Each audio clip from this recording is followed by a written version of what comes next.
Para siswa semuanya, kita bertemu kembali pada Fisika Itu Asik. Pada kesempatan yang baik ini, saya akan sampaikan tutorial pengertian vektor sesi yang kedua. Mengulas kembali sifat vektor. Vektor dapat dijumlahkan, dikurangkan, dipindahkan tanpa mengubah arah, bisa diuraikan secara analitis, dikalikan, dan dibagi. Penjumlahan vektor, penjumlahan secara grafis itu bisa dilakukan dengan cara segitiga dan cara poligon. Penjumlahan secara matematis bisa menggunakan cara jajaran genjang dan cara analitis. Para siswa semuanya, menentukan vektor resultan atau menjumlahkan vektor bisa dilakukan dengan metode grafis, metode analitis. Metode grafis itu mengukur dan metode analitis itu menghitung. Metode grafis bisa dilakukan dengan metode segitiga, metode jajaran genjang, dan metode poligon. Dengan metode analitis dengan rumus kosinus dan komen vektor. Metode grafis mengukur dengan metode segitiga, metode jajaran genjang, dan metode poligon. Misalnya ada vektor A, vektor B, vektor C, kita jumlah dengan metode segitiga. Vektor A ditambah vektor B, maka hasilnya A plus B. Vektor A ditambah B ditambah C, maka jumlahnya A tambah B tambah C. Metode jajaran genjang itu vektor A tambah vektor B dijumlah, maka resultannya adalah A tambah B. A tambah B ditambah C, maka resultannya adalah A plus B plus C. Metode poligon segi banyak, A tambah B tambah C, maka resultannya A plus B plus C. Selanjutnya, metode analitis atau menghitung.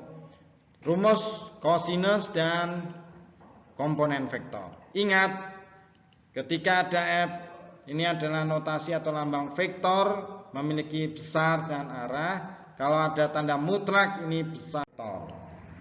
Rumus kosinus. Vektor A, vektor B membentuk sudut theta, maka besar vektor resultan R sama dengan akar vektor A kuadrat tambah vektor B kuadrat plus 2A B cos theta. R adalah besar vektor resultan A ditambah B, dan theta adalah sudut apit antara vektor A dengan vektor B. Kemudian penjumlahan ini vektor ini, kalau A dengan R sudut beta, A dengan B ini sudut gamma, kemudian B dengan R sudut alfa, maka arah vektor resultan R ya ini beta.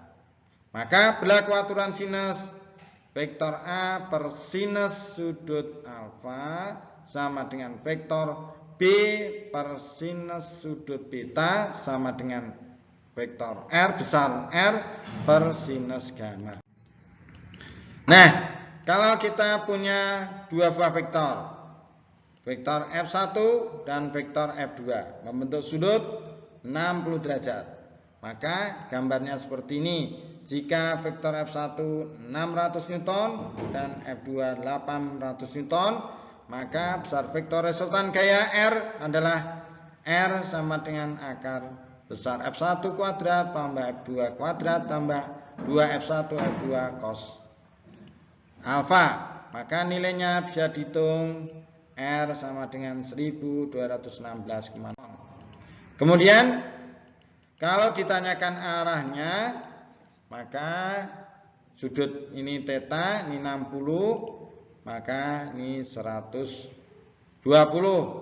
Maka arah vektor resultan gaya R adalah F1 per sinus theta sama dengan R per sinus 120. Maka sinus theta F1 kali sin 120 per R. Nah, sehingga ketemu. Selanjutnya para siswa semuanya, analitis vektor. Sebuah vektor dapat diuraikan atau diproyeksikan menjadi komponen sumbu X dan sumbu Y. Ada vektor F membentuk sudut alfa terhadap sumbu X, maka Fx dan Fy. Dengan aturan trigonometri, sin alfa sama dengan Fy, sisi depan per sisi miring per F, atau FY sama dengan F kalikan sin alfa. Sedangkan cos sisi dekat per sisi miring, maka cos alfa sama dengan Fx per F, atau Fx sama dengan F kalikan cos alfa. Sedangkan tangan bisa hitung sendiri. Analisis vektor. Nah, kalau ada vektor F1, F2, F3, maka komponennya harus diuraikan. F1 membentuk sudut alfa, F2 membentuk sudut beta, dan F3 lurus dengan sumbu Y. Maka ini tabelnya seperti ini. Selanjutnya, nah, resultannya adalah jumlah akar sigma Fe kuadrat plus sigma Fy kuadrat. Tangen tetanya sama dengan sigma Fy per sigma Fe. Nah, selanjutnya para siswa semuanya, contoh soal. Diketahui F1 4 Newton membentuk sudut 37, F2 6 Newton membentuk sudut 53, dan F3-nya 10 Newton. Hitung resultan ketiga vektor tersebut dan tentukan arah vektor resultan terhadap sumbu. Maka diuraikan dulu. Ya, F1 terhadap sumbu X berarti 4 cos 37, 4 sin 37. Kemudian 6 cos 53, 6 sin 53. Nah, tabelnya seperti ini. Kemudian dijumlah dan ketemu resultannya. Nah, sangat mudah sekali. Komponen vektor. Nah, kata kunci setiap vektor selalu dapat diuraikan menjadi dua vektor yang saling tegak lurus. Ini vektor A membentuk sudut alfa, maka bisa diuraikan AX dan AY. Maka AX sama dengan A cos alfa, dan komponen sumbu Y AY sama dengan A sin alfa. Selanjutnya sebagai contoh, vektor A membentuk sudut 60, maka AX sama dengan, ya, jika A-nya 30, maka komponen secara sumbu X A cos alfa 30 kali cos 60. Sedangkan komponen ke arah sumbu Y, maka AY sama dengan A sin alfa. AY sama dengan 30 kali sin alfa. Sangat mudah sekali. Vektor resultan, kata kunci, setiap vektor selalu dapat diuraikan menjadi dua vektor yang saling tegak lurus. Komponen vektor pada sumbu X itu vektor yang ke arah kanan positif dan ke arah kiri negatif. Komponen vektor pada sumbu Y yaitu vektor yang ke arah atas positif dan ke arah bawah negatif. Nah, seperti ini. Jika ada beberapa vektor, vektor A membentuk sudut alfa, vektor B membentuk sudut beta. Nah, ini bisa diuraikan satu persatu komponennya. Maka bisa dijumlahkan juga secara satu persatu. Oke. Nah, besar vektor resultan R dari vektor A dan B, maka rumus Pitagoras R sama dengan akar sigma Fx kuadrat ditambah sigma F kuadrat. Contoh menentukan vektor resultan menggunakan komponen vektor. Kita ulang, kata kunci, setiap vektor selalu dapat diuraikan menjadi dua vektor yang saling tegak lurus. Komponen vektor pada sumbu X yaitu ke arah positif dan ke arah kiri negatif. Yang sumbu Y ke arah atas positif dan bawah negatif. Nah, contohnya vektor A membentuk sudut 60, vektor B membentuk sudut 45. Sedangkan panjang vektor A 10, panjang vektor B 4. Nah, bisa diuraikan jumlah seperti ini. Ya. Oke. Nah, selanjutnya para siswa semuanya, kita sudah tahu masing-masing Rx dan Ry, maka besar vektor resultannya adalah akar dari Rx kuadrat tambah Ry kuadrat. Nah, arah vektornya berarti tangen theta, yaitu Ry per Rx. Oke. Tidak perlu mengapa semua persamaan? Intinya hanya ini. Uraikan setiap vektor menjadi komponen vektor X dan komponen vektor Y. Kemudian tentukan besar dan arah vektor resultannya. Nah, seperti ini. Ya.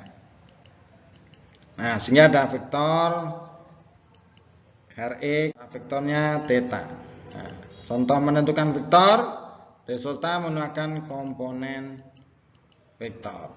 Nah, kita ulang lagi ya, biar lebih paham.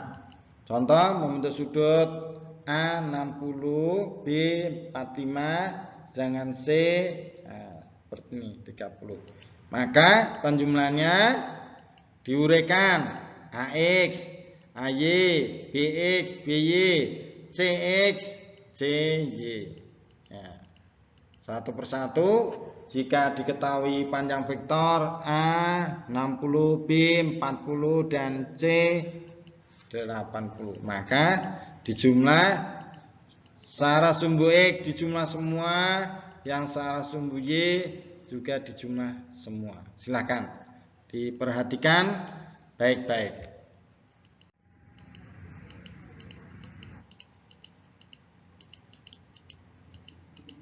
Ya, besar resultannya tetap menggunakan R akar sigma Rx kuadrat ditambah sigma Ry kuadrat.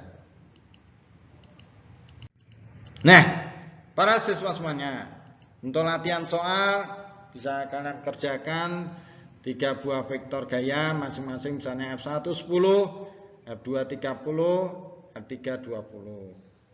Arah ketiga vektor tersebut ditunjukkan pada gambar. Nah, seperti ini. Nah, silakan.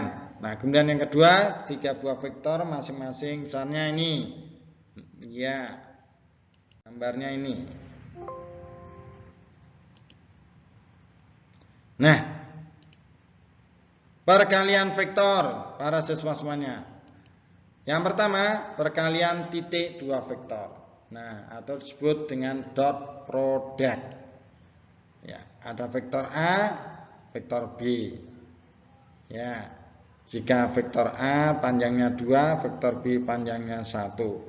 Atau on the scalar atau dot product dua buah vektor. Ya, nih, maka komponennya tetap sama. Kalau vektor B yang dekat berarti B cos alfa. Maka A dot B sama dengan A kali B cos theta. Sifat perkalian titik. Nah, A dot B sama dengan B dot A. A dot dalam kurung A plus B sama dengan A dot B plus A dot C. Penerapan perkalian titik dalam fisika. Misalnya kita ketahui pada besaran usaha itu ada gaya dan ada perpindahan. Nah, jika membentuk sudut alfa atau theta atau beta, maka diuraikan searah perpindahan F cos alfa kalikan S. Maka W usaha sama dengan F dot S atau F kali cos theta dikalikan perpindahan, atau W sama dengan F kali S cos theta. W usaha, F gaya, S perpindahan, dan theta atau alfa adalah sudut antara F dengan S. Nah, kemudian perkalian silang 2 vektor atau disebut dengan cross product. Nah, jika ada vektor A dan B mengambil sudut theta, maka A cross B. Nah, A cross B bisa dibalik, A cross B sama dengan B cross A. Nah, nilai